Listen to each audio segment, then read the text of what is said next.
So I believe we came to this planet completely perfect. Perfect self-image, perfect self-esteem.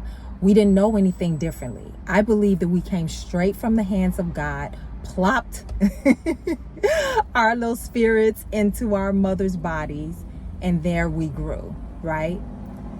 So we didn't know anything perfection. We didn't know what was deemed beautiful and ugly, what was deemed good and bad. We had no idea until somebody told us, until somebody started planting those seeds in us, which began from the moment we hit the planet and came out of our mother's wombs.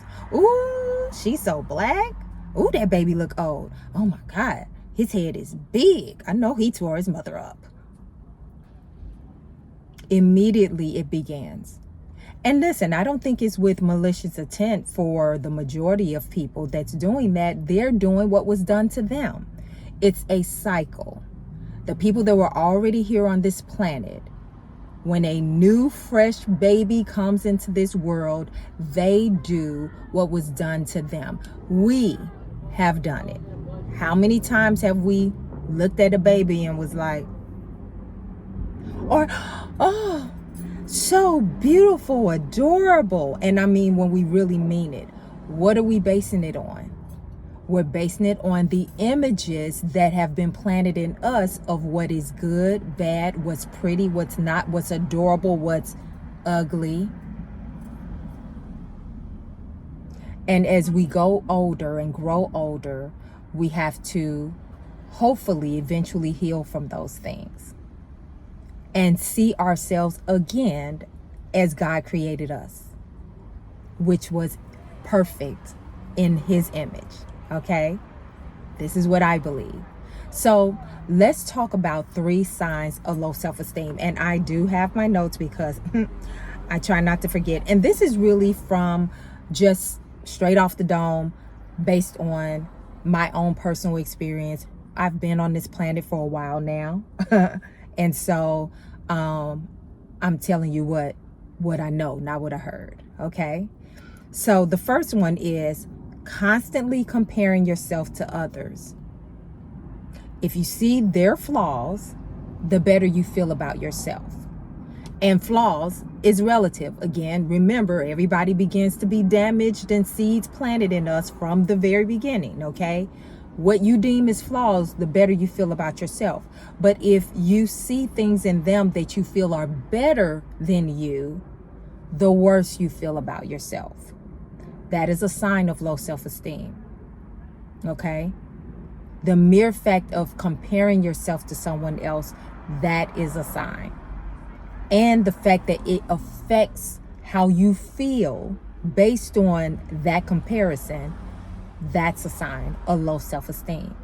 You know, bullies, this is a clear giveaway when it comes to bullying.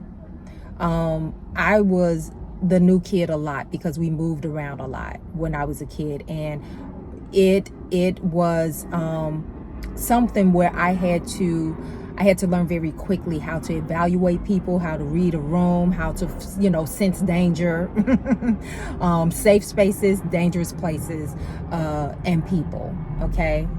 And so with that being said, there were people that were bullies that simply because you walked in the room and got responded to a certain way by others, and you don't know anybody, right? A bully may target you simply because of that.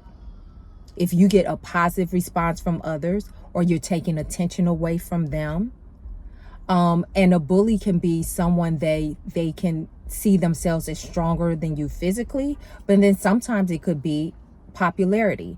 They feel threatened by you for whatever reason, and now they're going to use what they have as an asset, their popularity, to come for you.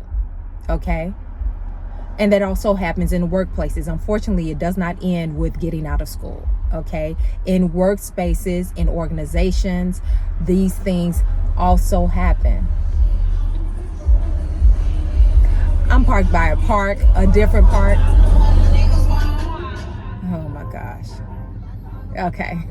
Sorry. Yeah, it happens in workplaces and organizations and all of that. So you have to recognize it for what it is. Oh my goodness. Y'all, it's straight up one of them old school cars on what, 22s and fat rims and all that kind of stuff. Yes, you can tell. I'm in the suburbs too. I'm not even in the city. Okay, whatever. Okay, moving on. Number 2, you speak badly about yourself to yourself and to others. You know how we do those self-deprecating comments, and even comedians have it really bad. Like, some comedians have built a whole career on self-deprecating jokes, talking badly about themselves. And usually it's, laughing through my pain, that type of thing. And some of us, this sign of low self-esteem, when you're talking to yourself and you're calling yourself all kinds of names. Oh, I'm so stupid. Oh, I'm an idiot. Oh, I can't do anything right. Sign of low self-esteem. You should not be saying these things to yourself. And get this, you should not be allowing anyone else to say these things to you either. That's another part of this number 2. You allow others to speak down to you in a condescending way, because unfortunately it confirms what you already feel about yourself. And this happens a lot in like romantic relationships. The worst thing is a person with low self-esteem to connect up with someone who is, let's put it like that, they're just as broken and damaged, and they will use your brokenness to control and manipulate you. Okay, let's go on and move on to number 3. You allow others to manipulate you even when you know the truth, or your own instincts, your gut, your spirit, or even your own eyeballs are telling you something different. You allow others to manipulate you into believing what they're saying, as opposed to your own gut, your own spirit, your own eyes. Oh, you didn't see that. That's not what you saw. A person with low self-esteem. Oh, I'm sorry. I thought that's what I saw. I must have been mistaken. I'm sorry. Forget about it. You're feet away from what you just saw with your own eyes, and you allow this person to manipulate you and convince you into thinking you didn't even see what you saw. You know what you saw. You know what your spirit is telling you and showing you. But instead of going with your own gut, your own spirit, you allow someone else to manipulate you into thinking you're not experiencing what you're experiencing. I think they call it gaslighting. I don't know all these technical, therapy terms and all that kind of stuff, but I believe that's what it is. They flip the junk on you.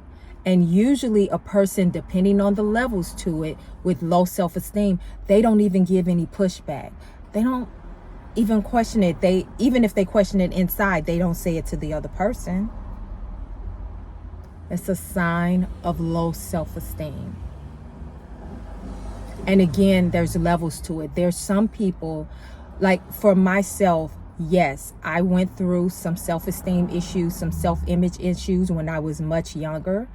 And thank God that mine wasn't so detrimental that I just didn't have any type of personal dignity. There are people that have no type of personal dignity because their foundation wasn't solid.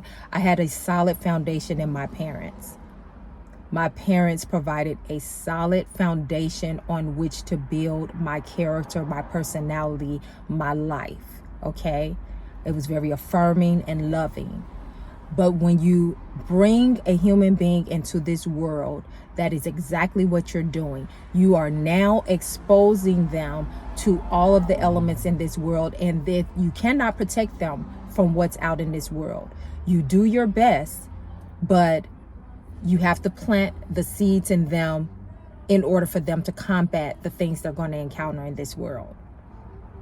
But if a person doesn't have that firm foundations, those are the individuals that let the low self-esteem continue to linger on, as opposed to healing from those things. And we're going to talk about healing next.